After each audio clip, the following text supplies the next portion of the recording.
G'day and welcome to this week's video. My name is Robert Gowdy and this week we're going to have a bit of a discussion around something that I'm reasonably guilty of, and that is, do you check your share portfolio every day? Something I used to do quite regularly, but I don't do so now, a bit too busy just to keep watching price fluctuations. I am watching companies on a daily basis. The screen to my left is always flickering as I get my live feed, which I love. So I am guilty of watching the share market, but not particularly the portfolio, but I know the companies and watching them pretty closely. If you're watching the share market on a daily basis, it's probably worth a watch.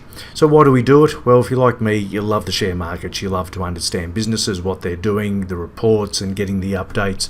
It's good fun. Not a bad way to spend my day in work, but also as a hobby and a passion, something that's easy for me to do. So I like watching what the business is doing.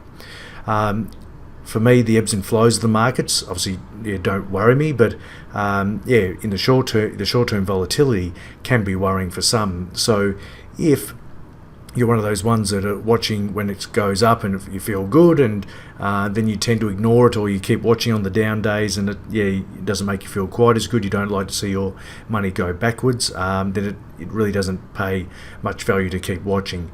As human beings, psychologically, we're always thinking about the high watermark. We always remember when it got to a certain figure, and as it comes off that, we always remember the top figure. So that's just built into us.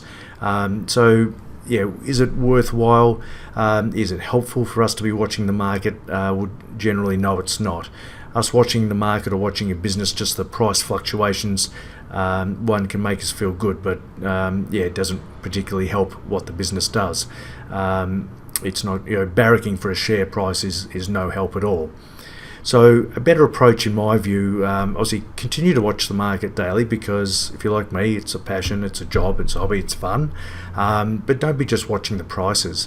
Watch for the reports, watch for the company updates. This is the information that will give you, good information and updates about a business, that gives you the information that helps you understand the business better. And if you understand the business better at a deeper level than just watching a share price, that is substantially more valuable than watching the ebbs and flows and the volatility over the short term. Understand who run the business, what their background is, what their shareholdings are. That's where the value is. Understanding the products and the services. And by reading the reports, looking at their investor presentations, for me, that is where the value is at. Because if you understand at a deeper level what a particular business does and why, and you're seeing the growth rates in revenue and profitability, that'll give you the confidence to probably go a little bit harder on the businesses you have a high conviction for.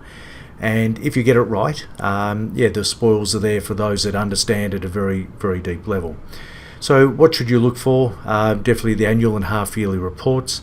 Throughout the year, companies will provide updates. Quite often when they do their annual report, or you have their annual shareholder meeting, there'll be an update which will be separate from the annual report itself.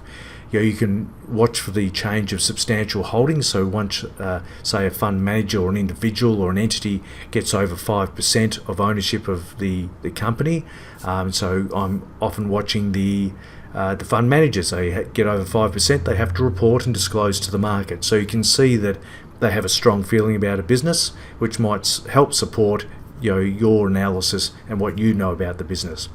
And of course, watching the directors, the people that are running the business, buying and selling. If they're buying, obviously they feel very strongly about it. If they're selling, you might want to question your ownership or any future purchases. But it's all going to be relative. If they own 15 or 20% of the business and they sell down 2%, it wouldn't be a huge issue. But that can be a great guide, and there's been lots of studies done that if you follow the directors buying, you'll do very well over time and better than the average. So I hope that's a help.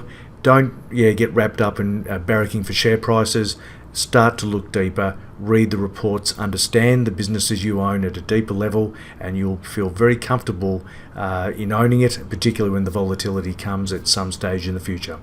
Thank you for watching. Really appreciate your time. Check out the general advice disclaimer at the end, and we'll catch you next week. Thank you. Bye.